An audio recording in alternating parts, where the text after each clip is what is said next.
Hey, everybody. Welcome back to the podcast. This week, get right into it. Dive into Memorial Day weekend, 3 rounds of golf in 3 days. Talk a little bit about what's going on in life and lessons learned from the golf course over Memorial Day weekend. So sit back, relax, enjoy. Here we go.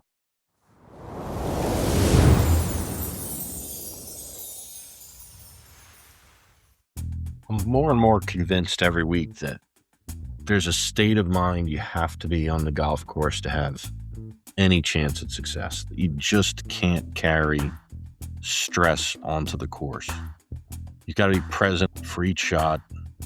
You can't be tense. You can't play angry. It just does not lead to playing good golf. And I say that after enduring what was one of the most challenging professional weeks I've ever had.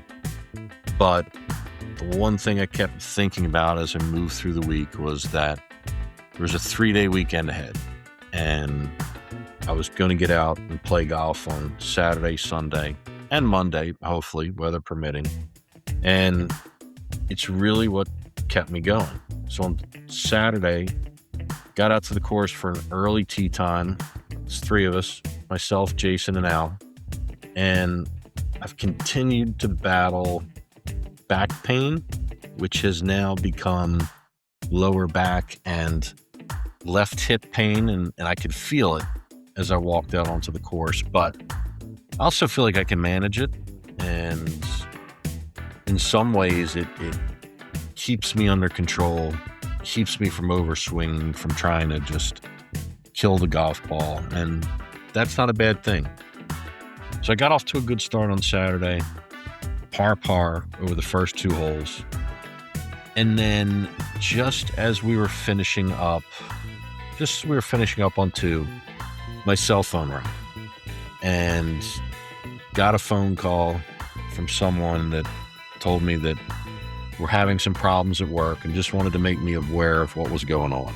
And I said, all right, I appreciate it. I'm not somewhere where I can deal with it right now, but I will be. And as soon as I can, I will. And they just kept talking. And they just wanted to make sure that I understood clearly what was happening. And as much as I tried to say, okay, got it, understand it, promise you that as soon as I'm free, I will address it, just couldn't get off the phone. So when I did, I felt different. I felt that tension that I had fought with all week, that had slipped away as I walked out onto the golf course, come back. And I knew it was something that I had to manage it. And I think on the front on Saturday, I managed it relatively well and shot 43 on the front on Saturday. Made the turn onto the back, made bogey on 10. And then on the 11th hole, my cell phone rang again. Different person, same conversation, problems at work, wanted to make sure I was aware. I again said, yep, I am, got it. As soon as I'm free, I promise I'll deal with it. And man, I felt it. I don't know. Do you ever feel it? Just feel the tension building in your body. All I wanted all week long was to just get out on the golf course and get away from everything else for a few hours. And it doesn't normally happen. I mean, honestly, I usually can get out and play, but work followed me out onto the course on Saturday. And I really think it impacted the way I played the game. I got sloppy. I made poor choices. So after shooting 43 on the front, put up a 50 on the back for 93 and almost limped off the course. Again, hurting the lower back, sore in the left hip. The problems that I was having at work needed to be addressed, but didn't need to be addressed immediately. And I had spoken to someone, told them that I would meet them at 3 o'clock on Saturday afternoon, and we would address the issues that we had had. So got home about noontime, took a shower, tried to rest, relax a little bit. I had a golf lesson scheduled, which is why I plan to be at work at 3 for 2 p.m. And initially I thought about canceling it because at this point, I feel like I need to be on a pitch count. Hitting too many golf balls in the course of a day just is not great for the hip impact. But I went anyway. When I got there, actually, I was on my way to the lesson, and Reggie sent me a text, told me he was running about 20 minutes behind. I ignored the text, got the Golftec, and Reggie was there, but he was with someone else. And he said, "Hey, go into bay 2, get warmed up, and I'll be with you." Went into bay 2, couldn't get the computer working, couldn't get the simulator working. There was someone there to help me for 10 or 15 minutes till he finally said, "Hey, you may just want to go to bay 4 while I work on this." So moved to bay 4, hit a few golf balls. Reggie came in, it was probably 20 after 2. And I told him, I said, "Hey, I have a hard out at 2:45.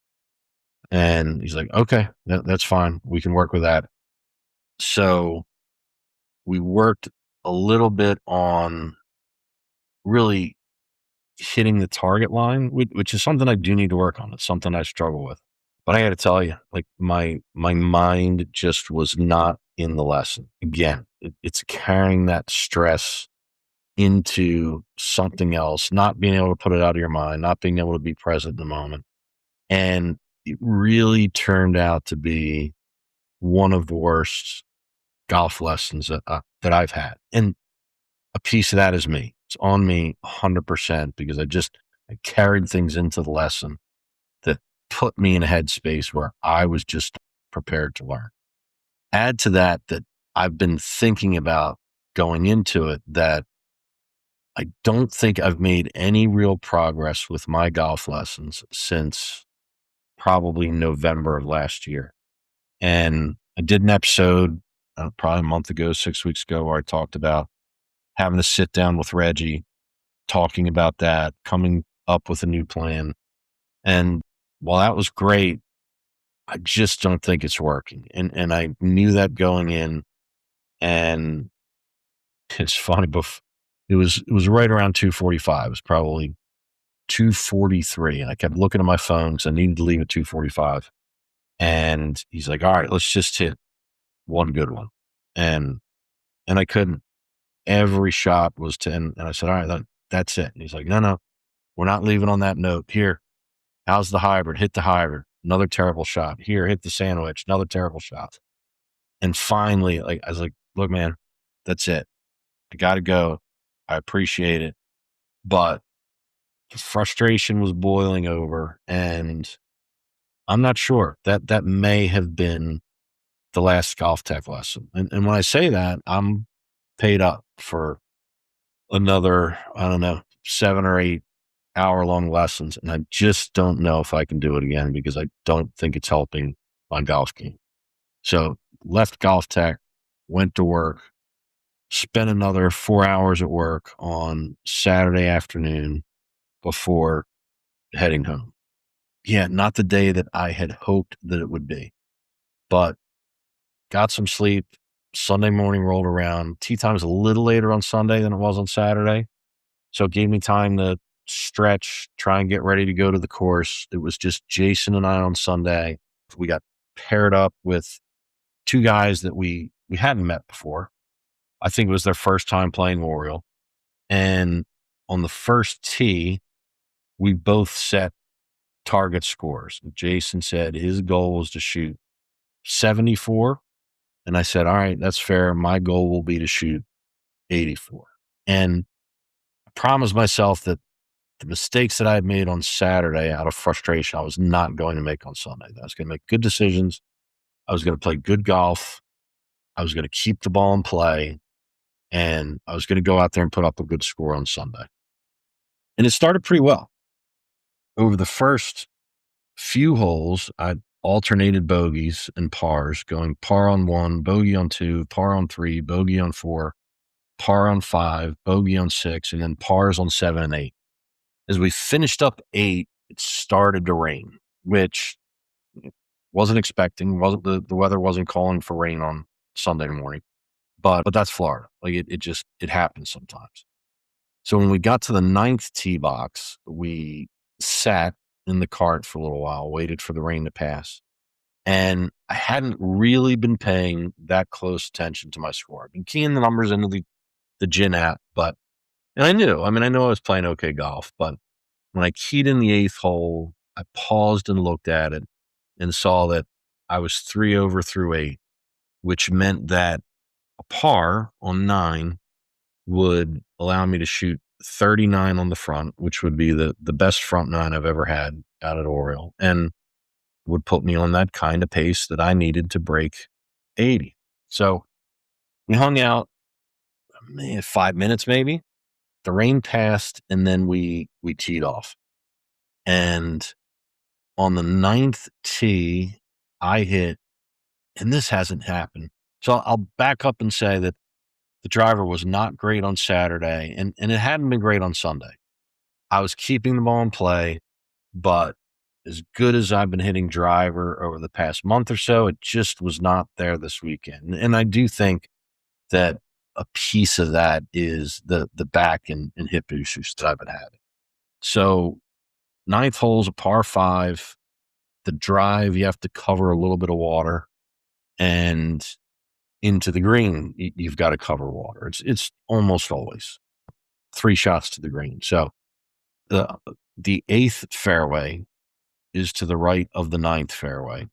And I did something which I've not done in a long time, which is I made really good contact with the ball, but hit a big slice all the way across the 8th fairway. And if you go all the way across the 8th fairway, there's water there. I mean, I hit it so far right that Jason didn't even see it. He's like, I have no idea where that ball went. And I said, I saw it. Said it covered the 8th fairway, bounced, and it may be in the water. And that's a shot. Like, it's a long, you are way, way out there. And he's like, no, there's no way. There's no way you got to the water from here. I said, I may have. I'm telling you, it was close. So we drive out, cross the 8th fairway, and find my ball just on the edge. Another 2 or 3 feet, it's in the water. But it's in the rough. It's sitting up. It's really in a good spot. But I've got a long way back in now. What I needed was about 200 yards to get back into the center of the 9th fairway in a place where I'd have a wedge or a 9-iron in. That was the goal. So pulled 4 hybrid, and I hit it really well. It just clipped. So there's trees that separate the 8th fairway and the 9th fairway. It just clipped a tree, and I got through into the 9th fairway, but it took a good 30 or 40 yards off the shot. Dropped down. I'm left on the right side of the 9th fairway. I'm still 175 yards out to the flag. And because of where I left that ball, all I could really see was the left quarter of the green. The rest of the green, the right 3/4 were behind trees. And at that point, I had a choice to make. I knew where I was on the scorecards. I could either lay up and hit another one out into the fairway, leave myself 100 yards in, or I go for it. And Jason and I were discussing, he's like, man, you're going to have to start at left and hit a big cut back into that green. And while the rain had passed, it was still windy. So into a pretty strong headwind, I thought about it a little bit and said, you know what? I'm going to go for it. It's about 160 yards I need to carry the water, 175 to the flag. I'll start at left. I'll hit a cut. Like, I think I can hit this shot. So pulled 6-iron, which Again, should be an easy 160-yard carry, but it's windy out. So I took an extra club and I hit it really well. But man, did I cut it. And started it left, but really, given how big the cut was, I could have used to start it further left. So did carry the water, but ended up, even though I started at the left-hand side of the green, I ended up missing right and was probably 15 to 20 yards off of the green. But still carried the water. I'm in a place where potentially I can get up and down. Now, the ninth green's a tough one because it's at its lowest point by the water, and then it's uphill the rest of the way. So everything that you chip pitch onto that green is moving back towards the water. Hit a chip that I hit a little thin and rolled past the hole, left myself 20 feet for par, missed the par putt by about 2 feet, tapped in to make bogey on 9 and shoot a 40. And honestly, it was a good bogey. From where I hit my drive, it was a good bogey save, but gotta admit, little disappointing. 39 would have looked really good as we made the turn onto the back. So we do make the turn onto the back, and I hit my drive on 10. Again, really windy.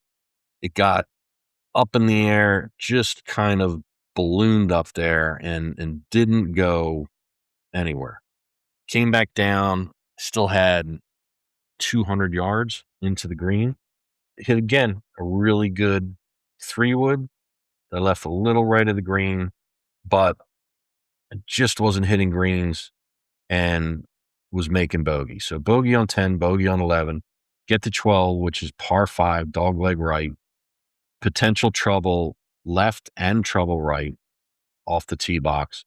I hit driver, but really slowed down the swing, and it was a real fairway finder. But I did. Found the fairway, looked at what I had, said basically a 7-iron. If I can hit this another 150 yards, it leaves me 100 in. I hit a great 7-iron to the center of the fairway, was left with a little over 100, I think 105 yards in. Approach wedge, hit the green, but left myself 25 or 30 feet for birdie. Hit a bad lag putt that ran past the hole 8 to 10 feet, missed the one coming back, and ended up 3-putting for bogey. So bogey, bogey, bogey to open the back. And I just had that feeling like, here we go. 40 on the front, and I just can't make a par on the back. We move on to the 13th hole, and the 13th hole is a short par 4. It's playing 330, 340. I usually hit driver on this hole, and there's been times I've hit driver and I'll leave myself 60 yards in, but it's relatively narrow. There's trouble left, there's trouble right. So I made what I believed was the mature decision, and I had been hitting the 4 hybrid pretty well. So I said, I'm hitting 4 hybrid here. I just need to find the fairway, leave myself anything inside of 150 yards in, and I'm good. And I hit the 4 hybrid well, but hit it left. And honestly, I thought it was fine. I thought it was fine when I hit it. There are trees left, but kind of open where I hit it, and I really believed I was going to have a shot into the green until I got to my ball. And my ball was sitting on top of, actually almost in a bowl of rocks that sat between 2 palm trees. I have no idea how it got there. It must have hit something, ricocheted into this spot, and there's no way. There was no way for me to hit a shot there. So again, I thought I had made the mature decision to hit 4 hybrid and end up having to take an unplayable, take a stroke penalty, and drop. But even then, I'm like, okay, that's fine. I'm dropping 2, I'm hitting 3. Third shot, I hit fat. Fourth shot, I needed to hit a 60-yard pitch over a bunker, which I did not. I hit a 50-yard pitch into the bunker.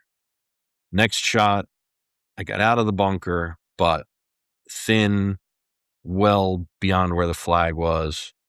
Moral of the story is I made triple on 13 after, again, hitting 4 hybrid because I believed that was the club that would keep me out of trouble.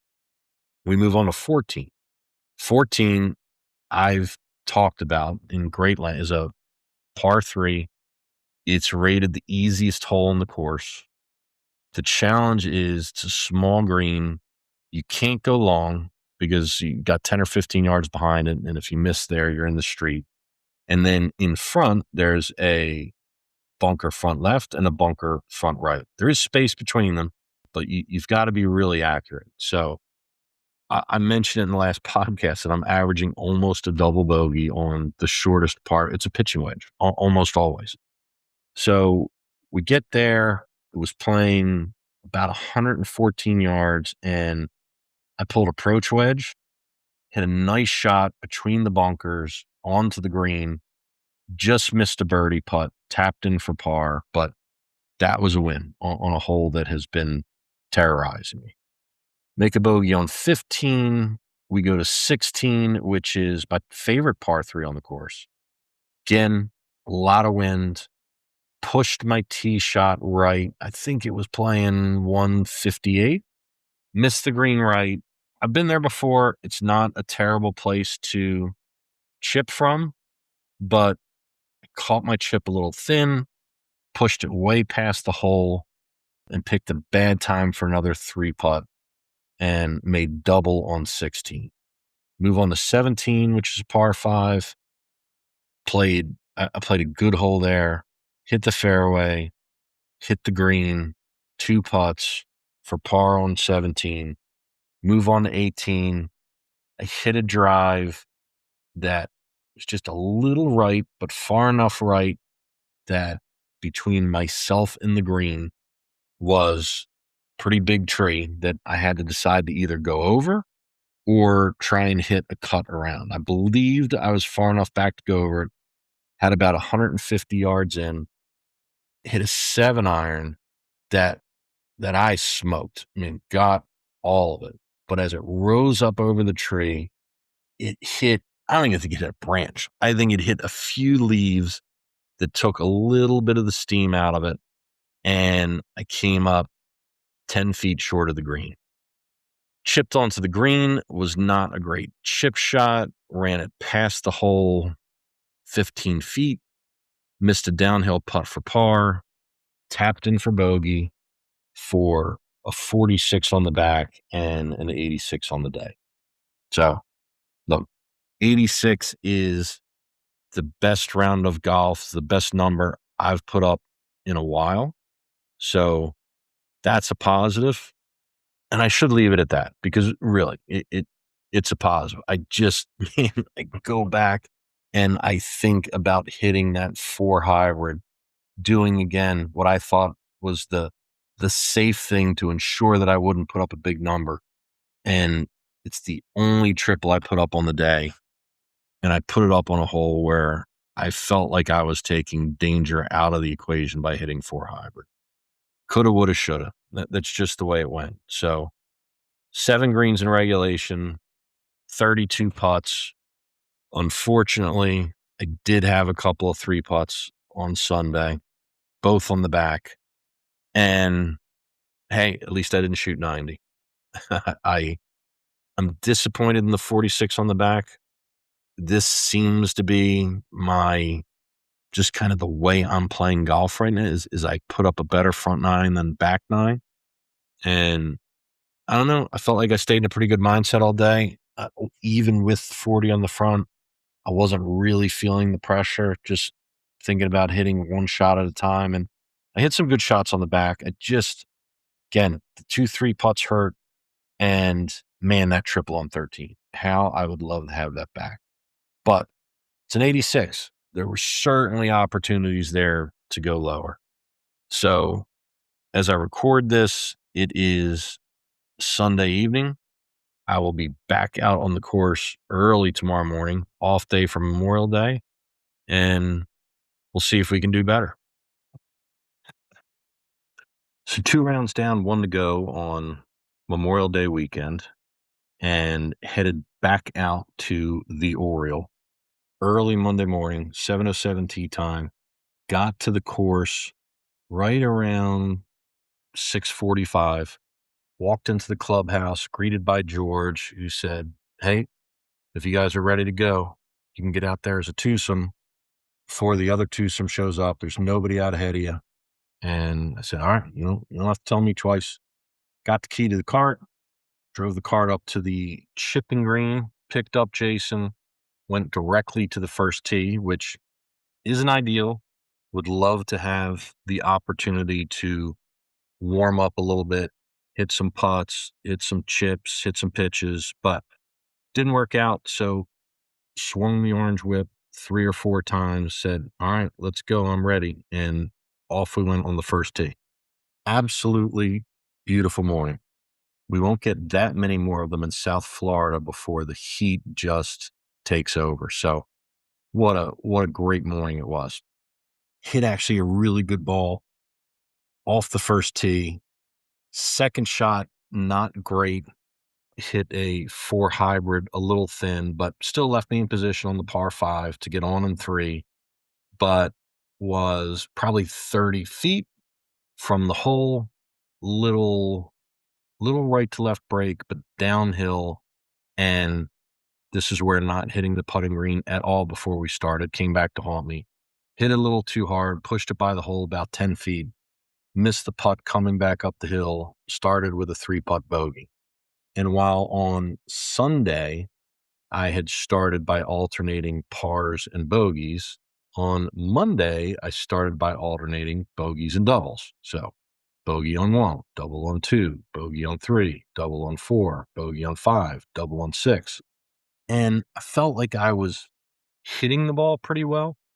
Initially, the first couple of holes, there was something about just getting out there, getting off the first tee so quickly that I did feel a little rushed. But again, felt like I was hitting the ball well, just missing by a little, and enough so that it was clearly impacting my score. But settled down and finished the front 9 well, going par, birdie, par on 7, 8, and 9 for 44 on the front. Made the turn to the back.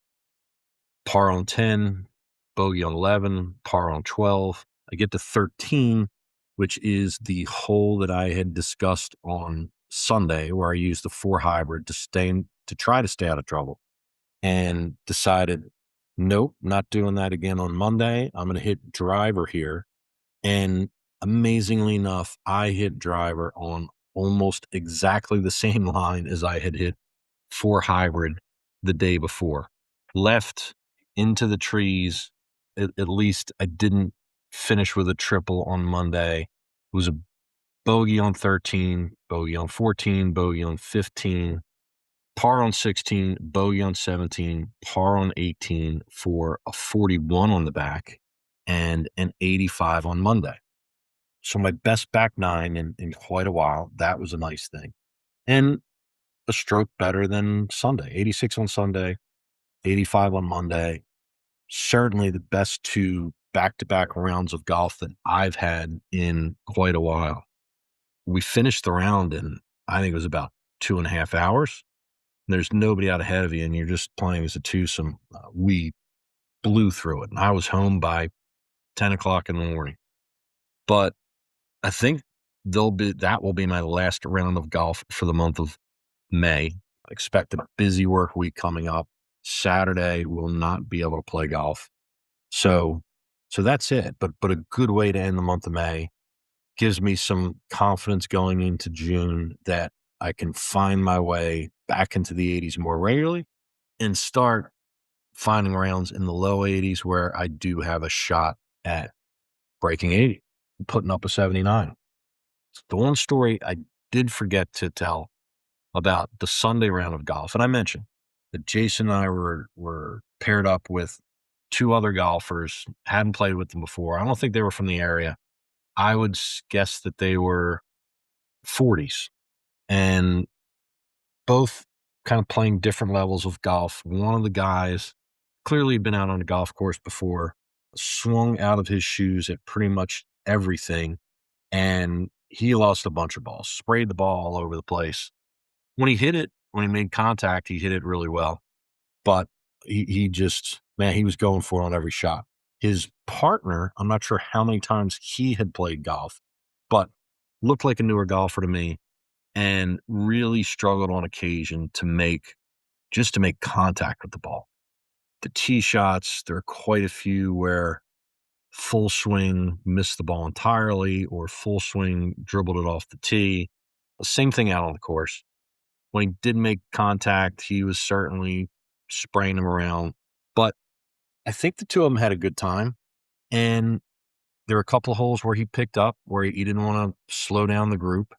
And he went out and he kept swinging and hitting shots on a nice day on the golf course. So it was good. It was good to play with a couple of different people. I tend to play with the same groups over and over again and, know what to expect, which is a nice thing. But it's also nice to play with different people every once in a while and to get a feel for the different levels of golf that are out there being played. And a lot of the people that I play with are better golfers than I am, and it makes me feel like everybody's a better golfer than I am. It's not true. The two people that we played with on Sunday were not better golfers than I was, and both probably looked at my golf game and thought, shooting an 86. I think Jason shot a 78. That, man, those guys can play some golf. But just want to remind everybody that wherever you are in your journey, and if you found your way to being a bogey golfer, and you go out with people that are putting up rounds in the 70s, it makes you feel like you're not good enough. And you're not good enough on that day to compete with those guys, but you are better than the vast majority of people that go out there and tee up golf balls. I think the handicap system fools us a little bit into thinking that golfers are better than they are. I believe the average handicap for a male in the United States is 14, and I'm not a 14. So I would say that I am worse than the average golfer in the United States. But I think the more accurate statement is I am worse than the average golfer in the United States keeping a handicap, because there's a lot of people out there that don't keep handicaps. And there's a lot of people out there that will never break 100 on a golf course. They're out there putting up 110, 115, 120. And I was one of those golfers just a few years ago. So if you are one of those golfers, know that the rest of us aren't judging you. When you're struggling, I feel for you. When you're struggling to make solid contact with the ball, when you can't get off the tee, it hurts, because I know how it felt. But the only way to get better at it is to keep trying and to keep get out there and keep playing and keep practicing, and take lessons and do the things you need to do to get better. So the guy that we played with on Sunday, he did exactly the right thing. He stayed calm, stayed cool, had a good time with his buddy, picked up when things were just getting out of hand, and enjoyed the day on the golf course. That's what we should be out there to do, is to go out, have a good time, play golf. Every day is not going to be our day on the course. Every weekend isn't going to go our way. But we keep at it, we keep playing, we keep trying to get better. And sometimes, like this weekend, I played a couple of good rounds of golf. Could they have been better? Yes. I made mistakes. I hit some bad shots. There's some things I need to clean up. I still need to be better around the greens, but played better than my handicap. Broke out of the 90s, where I seem to be stuck quite a bit lately, and gives me hope to just keep getting out there, keep playing, and putting up better rounds of golf. So that's it. The month of May is over. We roll into summer. I've got a couple of special podcasts coming up that I hope you enjoy. So thanks for being here. I appreciate it, and I'll talk to you next week. If you made it this far, thank you. I can't tell you how much it means to me that you hung in there for the whole show. If you enjoyed it, please rate, review, and subscribe. And maybe even share it with a friend who is out there on their own golf journey. If you listen on Spotify, leave a comment or a question, or send me an email at breaking80over50@gmail.com. I promise I'll read every one. All music was provided by Epidemic Sound. I'll leave links to any of the content that I mentioned in the show notes. Keep swinging, keep smiling, and remember, it's a game. Get out there and have fun. Thanks, everybody.